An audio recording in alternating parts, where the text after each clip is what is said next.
Une question ce lundi 21 août de l'an de grâce 2023, Afrique du Sud, sommet des BRICS vers le bouleversement géopolitique. Nous nous interrogeons.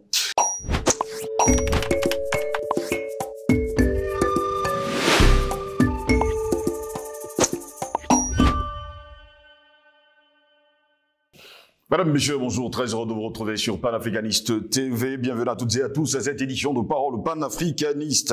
Pretoria n'a pas l'intention de s'aligner sur l'une des grandes puissances mondiales pour ne pas compromettre sa souveraineté, a annoncé Cyril Ramaphosa, le président sud-africain, dans un discours. En prévision du sommet des BRICS, le président sud-africain Cyril Ramaphosa a exposé à ses compatriotes les grandes lignes de sa politique étrangère. Il a indiqué que l'Afrique du Sud était un État pleinement indépendant qui respectait les droits et la souveraineté de toutes les nations.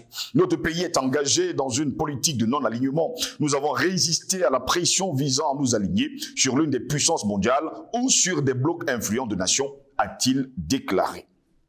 Cyril Ramaphosa a rappelé que pendant la guerre froide, la stabilité et la souveraineté de nombreux pays africains avaient été compromises à raison de leur alignement sur les grandes puissances. Cette expérience nous a convaincus de la nécessité de rechercher des partenariats stratégiques avec d'autres pays plutôt que d'être dominé par un autre pays, a-t-il déclaré. Il a également souligné que l'Afrique du Sud ne se laisserait pas entraîner dans une compétition entre les puissances mondiales, alors que certains de ses détracteurs préféreraient un soutien manifeste envers leurs choix politiques et surtout idéologiques. Notre décision de nous aligner sur aucune des puissances mondiales ne signifie pas que nous sommes neutres sur les questions de principe et d'intérêt national. Notre position non alignée existe parallèlement à notre soutien actif aux luttes des opprimés et des marginalisés dans différentes parties du monde, a-t-il ajouté. Le sommet des BRICS, Brésil, Russie, Inde, Chine, Afrique du Sud commencera donc ce mardi 22 août de l'an de grâce 2023 à Johannesburg. Il sera la plus grande rencontre de l'histoire des chefs d'État et de gouvernement du monde non occidental. Le sommet réunira plus de 60 États du Sud global qui s'opposent tous, dans une mesure ou une autre, à la domination occidentale et cherchent des mécanismes de coopération alternatifs. Le forum médiatique des BRICS, qui s'était achevé le 20 août dernier, a été justement une répétition générale du sommet. Ses participants ont qualifié le groupe d'alternative au monde unipolaire. Les BRICS s'élargissent pour construire un monde plus juste, mais n'ont pas l'intention de devenir un nouvel hégémon mondial, a indiqué Sergueï Lavrov à la veille du sommet du groupe. Les membres devront discuter de l'augmentation du rôle des devises nationales dans les échanges et du potentiel de la nouvelle banque de développement. Les BRICS, Brésil, Russie, Inde, Chine, Afrique du Sud, ont lancé un processus d'expansion pour construire un monde juste, a déclaré le ministre russe des Affaires étrangères à l'approche du sommet des BRICS en Afrique du Sud. Notre union a pas mal de partisans des mêmes idées à travers le monde entier. On y voit une force positive qui est capable de renforcer la solidarité des pays du Sud global et de l'Est, de devenir l'un des piliers d'un nouveau monde, d'un ordre mondial plus juste, polycentrique, a fait savoir Sergueï Lavrov dans un article pour le magazine sud-africain Ubuntu. En outre, les BRICS ne visent pas à substituer les mécanismes multilatéraux existants, ni à devenir un nouvel hégémon collectif, a-t-il noté. D'après Sergueï Lavrov, plusieurs centres économiques et politiques sont déjà apparus en dehors de l'Occident. Un ordre mondial multipolaire plus juste est en train de naître sous nos yeux. De nouveaux pôles de croissance économique et l'adoption de décisions politiques d'importance mondiale en Eurasie, dans la région Asie-Pacifique, au Moyen-Orient, en Afrique et en Amérique latine sont guidés principalement par leurs propres intérêts, mettant la souveraineté nationale au premier plan. Et sur cette base, ils obtiennent des succès impressionnants dans divers domaines, a conclu le chef de la diplomatie russe. La domination du billet vert diminue à l'échelle nationale car nombre de pays passent aux échanges en devises nationales, a indiqué encore Sergueï Lavrov. Non seulement la Russie, mais aussi un certain nombre d'autres États réduisent constamment leur dépendance à l'égard du dollar américain passant à l'utilisation de systèmes de paiement alternatifs et de règlement en monnaie nationale. Nous rappelons ici les sages paroles de Nelson Mandela. Quand l'eau commence à bouillir, c'est absurde d'arrêter de la chauffer. Et c'est vrai, a souligné d'ailleurs le ministre russe des Affaires étrangères. Les tentatives de l'Occident collectif pour inverser cette tendance au nom de la préservation de sa propre hégémonie ont un effet inverse, puisque la communauté mondiale est fatiguée du chantage et de la pression des élites occidentales, de leurs habitudes coloniales et racistes, déclare encore Sergueï Lavrov. Parmi les sujets qui devront être abordés dès ce mardi lors de l'événement figure l'augmentation du rôle des devises nationales, a précisé le ministre russe des Affaires étrangères. Il déclare, et je cite, « Parmi les priorités absolues figure le renforcement du potentiel de la nouvelle banque de développement, le pool de réserve d'échange conditionnel des BRICS, l'amélioration des mécanismes de paiement, l'augmentation du rôle des monnaies nationales dans le règlement mutuel. Il est prévu que ces questions soient au centre de l'attention au sommet des BRICS à Johannesburg. » A-t-il affirmé. La Russie est certaine que les intérêts des pays en développement, dont les pays d'Afrique, doivent être garantis au niveau du Conseil de sécurité de l'ONU, poursuit d'ailleurs le ministre russe des Affaires étrangères. La Russie prône constamment le renforcement des positions du continent africain dans le système de l'ordre mondial multipolaire. Nous allons continuer à soutenir nos amis africains dans leur intention de jouer un rôle de plus en plus considérable dans la résolution des problèmes clés de notre temps, souligne encore le chef de la diplomatie russe. Selon lui, il s'agit également de la question de la réforme du Conseil de sécurité de l'ONU. Nous sommes profondément convaincus que les intérêts des pays en développement, dont ceux d'Afrique, doivent être assurés dans le cadre de cette institution, a-t-il pointé. De plus, la Russie va contribuer au renforcement de la sécurité alimentaire et énergétique du continent, d'après le ministre russe des Affaires étrangères. Les résultats du deuxième sommet Russie-Afrique, qui s'est tenu les 27 et 28 juillet dernier à Saint-Pétersbourg, le prouvent. Le sommet des BRICS, d'ailleurs, se tiendra du 22 au 24 août à Johannesburg. Il sera la plus grande rencontre de l'histoire des chefs d'État et de gouvernement du monde non occidental. Le sommet réunira plus de 60 États du Sud global qui s'opposent tous, dans une mesure ou une autre, à la domination occidentale et cherchent des mécanismes de coopération alternatifs. Voilà pourquoi, mesdames, messieurs, nous nous interrogeons nous aussi ce matin, Afrique du Sud, sommet des BRICS, vers le bouleversement géopolitique. C'est notre grande interrogation. Et pour répondre à nos questions, nous sommes avec Albert Anatola ici. Il est journaliste d'investigation et surtout directeur de publication du journal Le Cactus. Albert Anatola ici, bonjour. Bienvenue à vous. Bonjour à vous, Steve Joslongos. Bonjour à mes co-combattants, comme j'ai l'habitude de les appeler, ces aînés. Quelquefois, certains sont mes aînés, d'autres sont mes cadets, quelquefois aussi la même génération. En tout cas, c'est la même génération.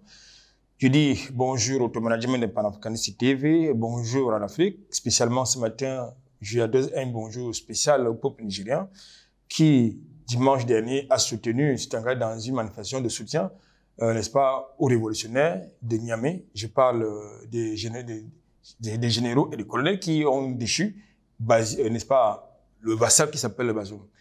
Comme je l'ai dit, je voudrais, comme mon habitude, entrer par un coup de gueule, monsieur Steve Joslongos. Dans mon pays, le Cameroun, le service public ouvre ses portes à 7h30. Et ferme ses portes théoriquement à 15h30. Il est curieux de noter que à 7h du matin, vous voyez les agents municipaux contrôler, c'est-à-dire les civils qui contrôlent les civils sur nos axes routiers, notamment dans l'agglomération, à 7h du matin. Quelquefois accompagnés de policiers. Et je suis quand même également curieux de savoir quelle est la base légale de leur présence à cette heure dans ces endroits.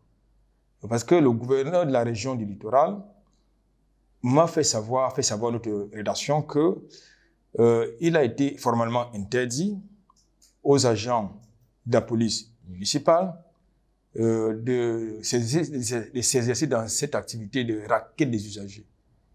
Alors, ce qui est quand même paradoxal, c'est que tout le monde voit tous les jours ces mêmes gens, ces jeunes hommes encombrer, n'est-ce pas, la voie publique. Oui. Mais personne ne dit rien. On dirait la mafia. En tout cas, merci pour l'invitation. Très heureux de vous avoir, Albert Anatola, ici. Vous êtes également dans la loi du silence de ce côté-là. Vous devez donc comprendre ce qui se passe derrière. On a l'impression qu'elle est en plein cœur de la Cosa Nostra. Allez savoir. Afrique du Sud, sommet des BRICS vers le grand bouleversement géopolitique. Nous nous interrogeons encore ce matin. Albert Anatoly ici, du 22 au 24 août, se déroulera du côté de Johannesburg, on va le dire, le sommet des BRICS. Et il faut préciser par ailleurs que 60 États, on va le dire ainsi, chefs d'État et sans oublier chefs de gouvernement, sont entendus. On va le dire également, c'est la plus grande fête jamais, on va le dire comme ça, organisée sur cette terre. Disons qu'il faut déjà revenir sur le contexte de cet événement qui va se tenir du côté de Johannesburg. Oui. Le contexte du 15e sommet des BRICS, je pense, est marqué par l'engagement militaire de la Russie du côté de l'Ukraine, l'engagement des États-Unis à maintenir la pensée unique, c'est-à-dire la pensée géopolitique unique mondiale, de continuer à maintenir le dollar dans une sorte d'hégémonie monétaire. Et ils sont en train de faire feu de tout bois pour justement briser l'émergence de ce monde multipolaire qui va consacrer la mort justement d'une bipolarité qui a souvent été portée de manière prétentieuse par les États-Unis pour dicter sa loi selon le principe d'extraterritorialité qu'implique le dollar. Voilà dans le contexte dans lequel intervient ce sommet qui va se réunir, comme je l'ai dit, dès le 22 août prochain à Johannesburg. Comme je l'ai dit, il est clair, et nous ne sommes pas les premiers à l'observer, que depuis sa création, l'Organisation des Nations Unies, qui était censée être une institution au service de la paix et de la justice internationale, je veux dire du droit international, n'a plus jamais rempli ce rôle, cette mission-là. Bien au contraire, nous avons le sentiment, au regard des faits, à la fois factuels et historiques, nous avons le sentiment que l'ONU, c'est un instrument au service des mondialistes, une institution raciste, xénophobe et manipulée par Washington, qui est le premier contributeur. C'est une institution qui ne travaille pas pour les intérêts, n'est-ce pas, des pays du Sud. C'est beaucoup plus une institution au service des intérêts des grandes puissances. Pas des puissances hégémoniques. Oui. Donc, beaucoup d'observateurs sérieux ont demandé sa réforme. Mais vous savez, la criminalité n'aime pas le changement. C'est-à-dire d'exiger les réformes de l'ONU, ça va consacrer quoi? Que désormais la justice et la paix, qui sont le leitmotiv, n'est-ce pas, de ces machins, devraient véritablement être observés, appliqués au travers du monde maintenant, sauf qu'ils ne sont pas engagés véritablement dans une rupture de changement. D'où, justement, l'émergence d'un nouveau bloc, les BRICS, depuis 2009. Les BRICS, donc, il s'agit d'un bloc constitué au départ du Brésil, de la Russie, de l'Inde, de la Chine et de l'Afrique du Sud. Mais il y a d'autres pôles géopolitiques qui sont en train de s'intéresser, notamment l'Arabie Saoudite, l'Iran, entre autres. Vous avez, il est en train de se constituer, vous l'avez déjà souligné dans votre introduction, il est en train de se constituer notre axe porté par l'Afrique, constitué de l'Afrique, l'Amérique du Sud, un axe eurasiatique et asiatique. Donc c'est pour dire quoi? C'est pour dire qu'en réalité, les BRICS pèsent au moins 40%, n'est-ce pas, du PIB mondial. Les BRICS, c'est une population pratiquement très jeune en termes de démographie. Vous avez l'Inde, vous avez la Chine, vous avez le Brésil, vous avez l'Afrique, entre autres. Donc c'est, du point de vue démographique, c'est une puissance. C'est également une puissance économique pour beaucoup. Parce qu'aujourd'hui, tout à l'heure, je l'indiquais dans mon premier prise de parole, où l'Europe, le bloc occidental vous indique que l'Afrique est leur avenir. En quoi est-ce que l'Afrique est leur avenir? Parce que l'Afrique est pourvoyeur de matières premières. Donc, la plupart de leur industrie fonctionne grâce aux matières premières qui viennent porte-pied sur le continent africain. Il y a donc la matière à intéresser, et principalement le continent africain, qui va aller vers l'industrialisation de son économie, la souveraineté politique, la souveraineté monétaire et économique. Parce qu'aujourd'hui, vous avez des pays dont la monnaie, ce qui fait que la monnaie est contrôlée par un autre État, c'est-à-dire la France. Ça pose donc un problème. En ce qui concerne la souveraineté, les questions de souveraineté sont au cœur, n'est-ce pas, de ces débats, de cette problématique. Je parle de la souveraineté économique, la souveraineté politique, la souveraineté diplomatique. Je voulais quand même vous rappeler que la plupart des pays africains ne contrôlent pas les piliers de leur souveraineté, que sont la diplomatie, la défense, la monnaie et bien évidemment l'économie. Donc, il faut donc que dans le contexte du basculement vers le nouveau monde multipolaire, il est important pour la plupart de ces pays africains de véritablement s'affranchir de la tutelle, par exemple de Paris ou de Washington, pour certains États, pour certains pays. Donc, il s'agit là d'un événement majeur. Mais, comme vous le savez, Washington fait le tout bois, véritablement pour bloquer cette dynamique, éventuellement pour la dynamiter si c'est possible, comme ils en ont l'habitude de faire, mais c'est irréversible. Est-ce la fin du billet vert, comme le déclare d'ailleurs Sergei Lavrov? Ce ne serait pas dans l'immédiat. Oui. Ce ne serait pas dans l'immédiat. Je crois quand même que même si les BRICS pèsent dans l'économie mondiale, il va falloir prendre du temps pour que justement les fondements du dollar soient actés, soient évidents. Parce qu'aujourd'hui, les transactions monétaires internationales, ça se paie par le dollar. Oui. Ça se paie par le billet vert. Et en plus, ce billet vert fait le chantage à tout le monde. C'est-à-dire que lorsque vous vous engagez dans une dynamique de souveraineté, et ils sortent, n'est-ce pas, la matraque habituelle qui est le FMI, la Banque mondiale, ou alors ils vous font le chantage, comme c'est le cas de la Russie avec SWIFT, avec le système SWIFT qu'ils ont justement déconnecté du côté de la Russie pour véritablement empêcher la Russie de procéder à des transactions financières internationales. Donc, il faut donc trouver notre mécanisme qui va pouvoir être alternatif au SWIFT, qui est ce fameux système qui est conduit par les Américains. Donc, je pense que, et en plus, l'économie mondiale devrait s'adosser sur l'or et non sur autre chose, parce que, en réalité, le dollar, c'est l'instrument géopolitique des États-Unis. Et ça, c'est important. Il vous parle de démocratie, il vous parle du respect du droit international, mais en réalité, le dollar, c'est une grande iniquité, c'est une vaste escroquerie qui donne le quitus à Washington de venir vous faire la guerre, de vous faire le chantage financier lorsque vous n'acceptez pas l'homosexualité. Mais je crois qu'il y a un problème. Il y a un problème. D'ailleurs, c'est une parenthèse. Je ne peux pas accepter que dans mon pays, le Cameroun par exemple, qu'un ambassadeur de l'Union européenne vienne faire la promotion de l'homosexualité est une chose qui est proscrite par la loi fondamentale et par les institutions de la République. Je veux dire, pas la loi de la République, c'est pas normal. Pourquoi? Lorsque vous vous y offusquez, ils sortent les sanctions, un peu comme à l'image du Niger actuellement. C'est-à-dire qu'il vous faut le chantage. Donc, je crois qu'aujourd'hui, il faut un bloc alternatif de manière pérenne. Oui. C'est-à-dire l'émergence d'un bloc multipolaire. Et ça, c'est le vœu de tout le monde. Ce n'est pas seulement le vœu des Africains. Tout le monde aujourd'hui constate que il y a des gens qui utilisent le droit international, les institutions internationales comme instrument géopolitique de manipulation, d'ingérence. Or, c'est pas normal. Si vous dites que un pays est souverain, vous n'avez pas vos ingérer dans ses affaires internes. Et plus, le FMI ou bien la Banque mondiale, le Club de Paris ou bien de Londres ne peut pas devenir des instruments géopolitiques pour manipuler tout et n'importe qui.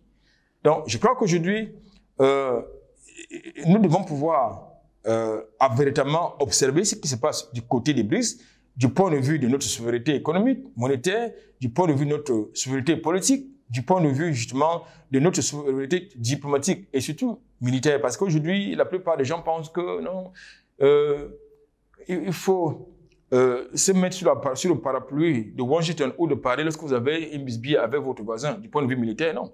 Il faut que nos États aient des armées souveraines, opérationnelles, qui ne vont pas être forcément le produit, qui ne vont pas seulement sous-traiter la sécurité de leurs États, non. Donc, c'est pas ça les BRICS d'une manière générale. Albert Latouna ici, Sergei Lavrov déclare, et je cite, non seulement la Russie, mais aussi un certain nombre d'autres États réduisent constamment leur dépendance à l'égard du dollar américain, passant à l'utilisation de systèmes de paiement alternatifs et de règlements en monnaie nationale. Nous rappelons ici d'ailleurs les sages paroles de Nelson Mandela. Quand l'eau commence à bouillir, c'est absurde d'arrêter de la chauffer. Et c'est vrai, je pose donc cette question, est-ce que les pays africains utilisant le franc CFA vont finalement l'abandonner? Je pense qu'il faut absolument... ils ne pourront pas l'abandonner, mais en même temps, il faut des monnaies alternatives. pour qu'ils puissent sortir. Écoutez, si vous aviez des monnaies une monnaie alternative, vous n'avez rien à foutre du chantage des FMI. La Banque mondiale, bien de vous n'avez rien à foutre de ça, du dollar, lorsque vous avez une monnaie alternative. Si vous avez une monnaie alternative, ça peut vous permettre de régler un certain nombre de problèmes.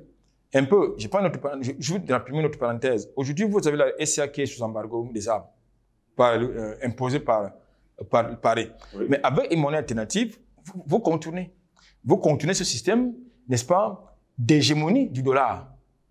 Parce que c'est ça qui est la question. Parce qu'aujourd'hui, ils vous font le chantage. Ils font le chantage parce que sur le marché international, c'est le dollar qui est utilisé dans les échanges commerciaux. Donc, je pense qu'il est important, de notre point de vue, de constater qu'aujourd'hui, le système unipolaire a créé plus de problèmes qu'il n'en a résolu. Le système unipolaire, dicté par les Américains au travers du dollar, a appauvri beaucoup de pays, notamment de l'Amérique du Sud, notamment du continent africain, parce que pour aller faire du business du côté de Washington, vous êtes obligé de passer par Paris, qui devient votre parole, votre sous-traitant en quelque sorte. Donc, il faut des monnaies absolument alternatives. Il faut des monnaies alternatives. La deuxième chose qu'il faut souligner, c'est qu'aujourd'hui, tout le monde l'a constaté. Je ne peux pas, il est inacceptable, par exemple, que vous cultivez, c'est vous qui produisez le cacao. Oui. Mais vous ne pouvez pas fixer son prix au marché international. C'est une aberration. C'est-à-dire vous produisez l'huile rouge, comme c'est le cas dans la Sahara maritime, c'est vous qui produisez l'huile rouge, mais c'est pas vous qui fixez le prix. Il y a un problème. L'uranium du Niger, exploité au Niger, non seulement c'est pas acheté au prix normal par Paris, mais Paris va me revendre le même uranium à d'autres personnes plus cher. Paris fournit l'électricité à d'autres pays européens, alors que le Niger dort dans l'obscurité et est obligé de prendre l'électricité chez son voisin au Nigeria qui lui fait le chantage dans le contexte actuel. Donc, il s'agit donc là des paradigmes absolument qu'il faut démanteler parce que c'est la conséquence justement de l'hégémonie économique mondiale. Il faut également dire que Sergei Lavrov déclare également un ordre mondial multipolaire plus juste et en train de naître sous nos yeux. De nouveaux pôles de croissance économique et l'adoption de décisions politiques d'importance mondiale en Eurasie, dans la région Asie-Pacifique, au Moyen-Orient, en Afrique et en Amérique latine, sont guidés principalement par leurs propres intérêts, mettant la souveraineté nationale au premier plan. Et sur cette base, ils obtiennent des succès impressionnants dans divers domaines. Nous dirigeons-nous justement vers ce monde multipolaire qui est en train de naître sous nos yeux. Oui, je pense que pour être déjà membre des BRICS, il faudrait déjà avoir des indicateurs économiques intéressants, positifs. C'est pas tout n'importe quoi qui va être accepté dans les BRICS. Hein? Oui. Oui. Donc, il faut déjà avoir des bons indicateurs macroéconomiques pour être membre des BRICS. Dès que vous respectez ces critères, vous pouvez être déjà éligible. Parce que c'est également le prétexte justement de ce sommet des BRICS qui est en train de vouloir, qui est prévu dès demain du côté, n'est-ce pas, de Johannesburg en Afrique du Sud. Il va falloir, certains membres vont intégrer, il va falloir mettre en place les instruments politiques, voire juridiques n'est-ce pas, de cette organisation qui, de notre point de vue, sera certainement plus généreuse que le bloc unipolaire qui est porté par votre G7, qui est en réalité un groupe porté par des criminels, par des capitalistes, qui instrumentalisent tout le monde, qui s'ingèrent dans les affaires de tout le monde. Donc, nous pensons que les BRICS, c'est une organisation qui serait un peu plus généreuse et plus soucieuse justement du respect du droit international, qui va donner du contenu à ce que nous appelons le droit international, qui est galvaudé, qui est évidemment galvaudé et violé allègrement par les donneurs de leçons universelles que vous connaissez. Donc, il faut donc que nous engagions vers un monde plus juste, un monde de paix, un monde où la démocratie a tout son sens, et non dans un monde où les gens vous parlent de la démocratie, mais dans leur pratique quotidienne, c'est tout le contraire. Où les gens vous parlent n'est-ce pas, de la justice et du droit international, mais qui ne respectent pas eux-mêmes au regard des interventions militaires, des États-Unis, de l'OTAN, de l'Union, de la France, entre autres, que ce soit du côté de l'Europe de l'Est, de l'Ouest, ou bien en Afrique, ou ailleurs. Donc, je pense que, par exemple, ce qui se passe entre la Palestine et, n'est-ce pas, Israël, ne respecte pas du tout le droit international. Vous avez donc justement le droit, c'est un exemple, c'est un exemple patent, où vous voyez donc le droit international qui est interprété de manière sélective et au profit de qui? D'un État agresseur, c'est-à-dire Israël. Il faut donc que tous les jours, vous avez des Palestiniens qui sont tués qui tombent sur les balles d'Israël. Donc, je pense qu'il faut donc réguler tout ça pour que véritablement que le droit international ait son sens. Moi, je pense qu'en ce qui concerne le continent africain, le choix du continent africain, c'est un choix qui nous intéresse parce que pour une fois, l'Afrique peut organiser quelque chose chez elle et non comme ce n'est pas toujours chez les autres. Je pense que l'Afrique est également capable d'organiser des grands événements. Au niveau de la mobilisation, on va observer. Au niveau des actions annoncées, on va également observer ce qui va se passer. Mais surtout, nous pensons qu'il faut accélérer le processus, n'est-ce pas, de la mise en marche de ce bloc multipolaire. 60 États, chefs d'État et sans oublier le gouvernement sont attendus dès demain du côté de Johannesburg. Albert Anatola ici. Peut-on imaginer que plusieurs États deviennent membres des BRICS? Bien sûr, c'est ce qui est attendu. Comme je vous l'indiquais, il faut en même temps, selon les initiateurs de ce projet, qui date de 2009, il n'est pas question d'accueillir le tout venant. Je voudrais quand même vous rappeler qu'il y a un fumeur de chambre qui a voulu en faire partie, n'est-ce pas? Des invités? N'est-ce pas? Il voulait faire partie de ce voyage de l'Afrique du Sud, je parle de Macron, mais il était tout à fait normal qu'on lui refuse, n'est-ce pas, cette invitation. Parce que lui, il ne peut pas être partout à la fois. Il est membre de son pays, il est membre du G7. Donc, le BRICS, c'est pour les pays émergents. Et la France est présente donc, comme n'étant pas un pays émergent, mais une puissance. Alors, qu'est-ce qu'une puissance va chercher parmi les pays émergents? Donc, je crois que c'est important ce qui va se passer. Écoutez, pour revenir à votre question, c'est un nouveau monde qui est en train de s'émerger. 60 pays, pour un début, c'est pas mal. Au regard des critères qui sont assez rigoureux, c'est pas mal. Et il faut de la qualité.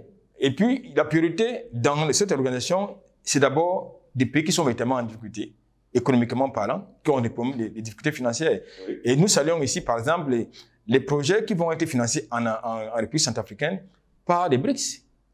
Des projets, Paris et Washington sont depuis bientôt un siècle du côté de la République centrafricaine, mais un pays, un État, qui a un budget de 230 milliards, environ 300 milliards, mais il faut quand même le dire. Mais un pays, un État qui est riche, mais qui a un budget de 300 milliards de francs CFA, de qui se moque donc. Ça, c'est le budget d'un ministère dans mon pays. 300 milliards de francs CFA. Il faut donc justement qu'avec la mise en place de la nouvelle banque de développement des BRICS, il y a beaucoup de choses qui vont être faites sur le continent africain. Et nous pensons pour une fois que, dans le contexte africain, que les querelles de leadership qui compromettent souvent les grands projets cessent pour que véritablement cette zone de libre-échange continentale soit une autre opportunité pour l'Afrique de pouvoir décider du prix, de pouvoir fixer le prix de ses, n'est-ce pas, de sa marchandise, si vous voulez, de sa marchandise, oui, sur le marché international. Parce que tout à l'heure, moi, je vous le faisais savoir, vous ne pouvez pas produire votre cacao. Et c'est quelqu'un d'autre qui fixe le prix. Ça veut dire que c'est une grosse escroquerie. Merci Albert Anatola ici d'avoir été des nôtres. Mesdames, Messieurs, merci à vous également de nous avoir suivis. Au plaisir de vous retrouver très prochainement. Restez sur nos plateformes numériques. Surtout, likez et partagez au plus grand nombre. Sur Panafricaniste TV, l'information est en continu.